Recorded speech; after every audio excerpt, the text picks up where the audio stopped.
Picture this. You're just sitting in your living room and your teenager walks in, looks you dead in the eye, and drops a bombshell. I know what is wrong with me. I have ADHD. You ask them how they know, and they pull out their phone to show you a rapid-fire series of short social media videos. Videos about difficulties starting homework, forgetting why they walked into a room, feeling overwhelmed, or hyper-focusing on a hobby. Suddenly, your child has found language that makes sense to them, and as a parent, you are placed in an immediate, incredibly delicate dilemma. Welcome to This Explainer. Today, we're tackling exactly how to navigate this precise moment. We're going to explore how to validate your kid's very real struggle without turning a trending TikTok video into a permanent medical label. Because look, finding a community online is powerful, but self-diagnosis, that carries some pretty serious risks. Okay, let's look at our roadmap for today. We're going to cover the social media diagnosis, experience versus conclusion, the 8-part parent response, overlapping conditions, support without labels, and finally, urgent warnings. Let's dive right into Section 1, the social media diagnosis, understanding the digital discovery. So we really have to understand that social media gives young people incredible tools to describe their internal world. But it creates a bit of a trap. Parents usually fall into one of two risky extremes when a kid brings up an online diagnosis. First, there's instant dismissal. You just watched a few videos, you're fine. Then there's instant confirmation. Oh, that explains everything. You definitely have it. Well, neither of these is helpful. Dismissing them completely shuts down communication, right? It makes them feel totally unheard. But instantly confirming the label bypasses the careful clinical work we actually need to figure out what's really going on. Now, the actual data behind the content your kids are watching is honestly fascinating. In a 2025 study looking at popular ADHD videos, over half, literally 50.4%, were classified as highly misleading. About 30% were just personal experiences, and less than 20% were actually clinically useful. That perfectly grounds why we need to be careful here. These videos are engineered for rapid recognition. A viewer thinks, "Oh my gosh, I do that, this finally explains me." But the algorithm just feeds them more of the same, totally hiding any alternative explanations. And check out this number. Another 2025 analysis found that 55% of the characteristics young people attributed to ADHD on social media didn't even align with the clinical criteria in the DSM-5. That's the standard manual mental health professionals use. So, what's the big takeaway here? Well, relatability does not equal a diagnosis. It really just means the content creator was super good at describing a broad, familiar, everyday experience. Moving right along to Section 2, experience versus conclusion, translating what they say. The absolute crucial takeaway here is that you've got to act like a detective rather than a judge. If your kid says, "I cannot focus, I must have ADHD," you absolutely acknowledge that frustrating experience of not being able to focus. But then you investigate. When did it start? How's their sleep? Are they just anxious? Does it literally only happen during math class? Or if they say, "I have OCD," you don't just blindly agree. You look at whether these thoughts are truly unwanted and recurring and how much time they're actually taking up. You're validating the symptom, but you're remaining totally open about the root cause. All right, Section 3, the 8-part parent response, a framework for validation in action. So how do we actually have this conversation without it immediately turning into a screaming match? These first 4 steps guide your initial response. First, just thank them. Say, "I am so glad you told me what you've been noticing." This keeps the door wide open. Second, ask what the label explains for them emotionally. Like, what are they hoping changes if this diagnosis is true? Third, explicitly separate the experience from the conclusion. Try saying something like, "I believe your experiences are totally real, but we need to figure out the absolute best explanation." And fourth, assess the function.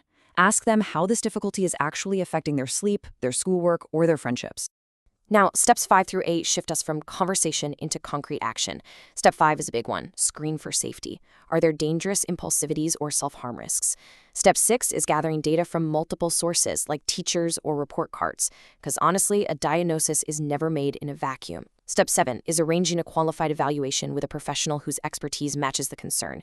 And step 8, which we'll expand on in just a second, is providing practical, everyday support while you wait for that appointment. Which brings us to Section 4. Overlapping conditions and lookalikes. Why the full picture matters. As you move into that professional evaluation phase, it is absolutely vital to understand why we don't just jump at the first relatable label. Doing that can completely blind us to the bigger picture.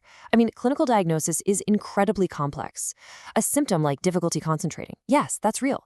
But did you know it can be caused by chronic sleep loss, or anxiety, or trauma?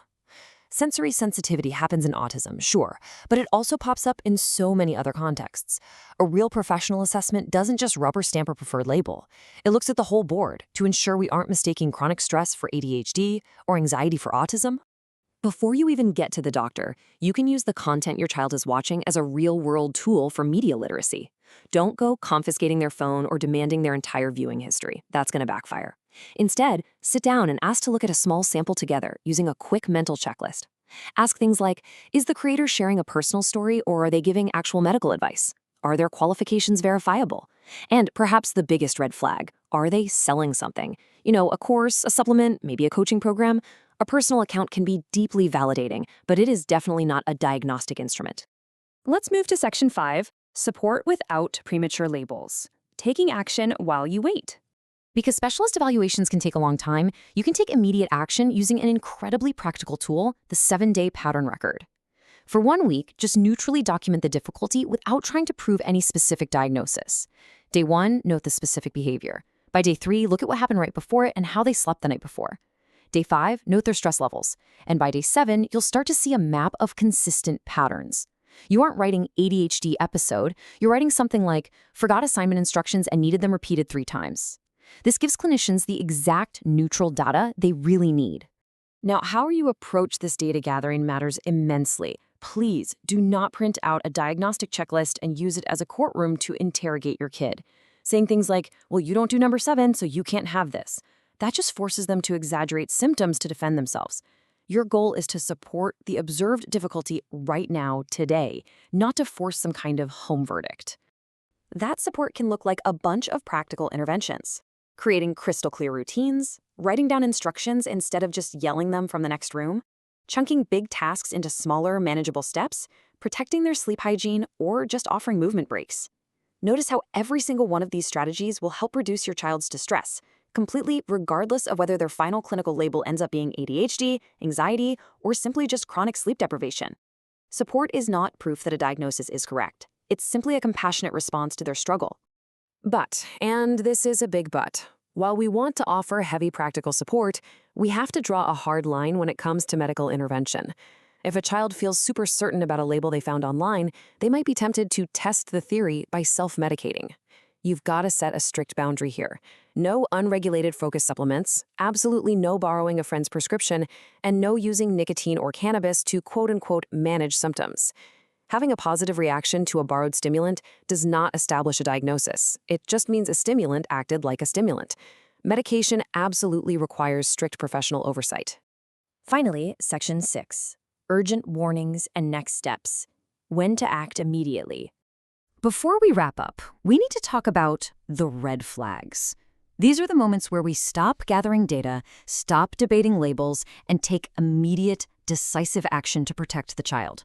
If you observe severe warning signs, we're talking suicidal thoughts, self-harm risks, a severe loss of reality, extreme agitation, or really dangerous impulsivity, you bypass the waiting lists entirely. You scrap the 7-day tracking.